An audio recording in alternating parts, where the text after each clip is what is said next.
Ladies and gentlemen, good morning. I am pleased to join you all today here in the Ningning Solar Rooftop Power Facility. It's an initiative that is a monumental one as it lights up homes and the path forward to the country's energy transition. Solaris and Raymulan Lands have done something quite remarkable. They adopt renewable technology innovations right here on the rooftops of Filipino families here in Naik. Halos 2,000 tahanan ang kasama sa proyektong ito. Bawat isa sa kanila ay pinagkukunan ng malinis na enerhiya dahil sa mga solar panel na nakalagay sa kanilang mga bubong. Ito po ang kaunahang grid-connected, utility-scale solar project sa buong mundo na matatagpuan sa isang socialized housing community. Higit pang nakakahanga ang Ningning Project, hindi lang solar technology ang hatid nito sa atin, nagbibigay din ng suporta at ng kita dito sa mga nakatira dito. Gamit ang bahagi ng kita rito, matutustusan ang pag-aayos ng bubong ng mga bahay, mga panatiling bukas ang ilaw at kalsada, mapapatupad ang maayos na pamahala sa basura at magkakaroon ng shared solar facility at iba't ibang training para sa mga residente. In other words, the energy that we produce here will power a better life for the people who live in this community, but even beyond this community. Because although there are advantages, there are benefits to those living in this community, there is also the benefit to the grid because you are providing additional power, which we all know is something that we need. Dahil gamit natin ang mga bubong ng mga bahay na naitayo na, walang ginamit na farmland, walang tinanggal na kabuhayan at walang nasayang na lupa. Sa pamamagitan ng Ningning Project, nakakabawas tayo ng mahigit 6,000 metriko na tonelada ng carbon dioxide emission kada taon. Para tayong nag-alis ng halos 1,000 sasakyan sa ating mga kasada. Kaya't mas makakatulong tayo sa ating kalikasan. And the rest of the world has noticed. This project has already won gold for ESG Integration Excellence and silver for Sustainable Renewable Energy Initiative of the Year for the Asian Power Awards 2025. Congratulations. You have managed to bring Filipino innovation to the world stage.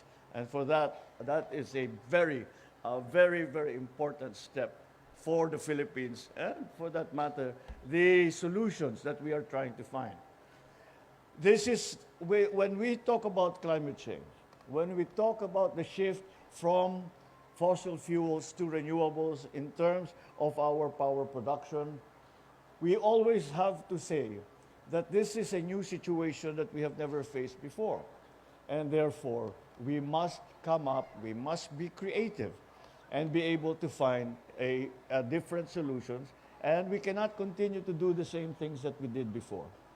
This is a prime example of that creativity, of the new thinking, of innovation that brings technologies together in an imaginative and innovative way, and to the advantage to the residents here, to the power generation in our country, to our shift from fossil fuels to renewables.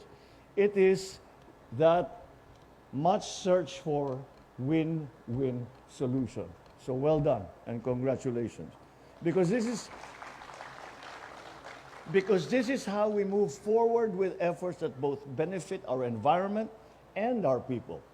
I believe that this community in Naik is just the beginning. Ladies and gentlemen, I'm truly excited by what the Ningning Project shows about what the future can be. Imagine what we can do if we replicate this sort of effort in neighboring communities and later on the rest of the country. Patuloy tayong kumikilos upang tugunan ang lumalalang epekto ng climate change. Ngunit alam natin hindi ito kayang aksyonan ng iisang sektor lamang.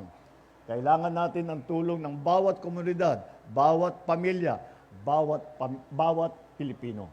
Ito po ang nakita natin sa proyektong ito. Kaya sa pamilyang naninirahan dito, maraming salamat po sa inyo. Kayo ang punot dulo ng proyektong ito.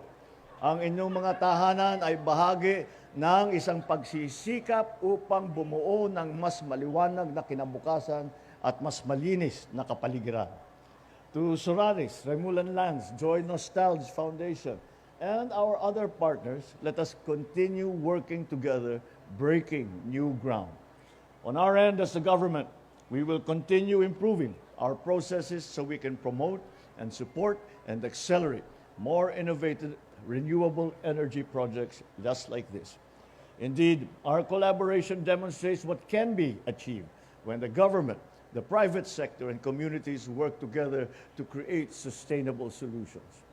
Muli, sama-sama po tayong magsikap upang makamit ang isang mas maganda at maliwanag na kinabukasan, mamanahin at ipagmamalaki ng ating mga anak.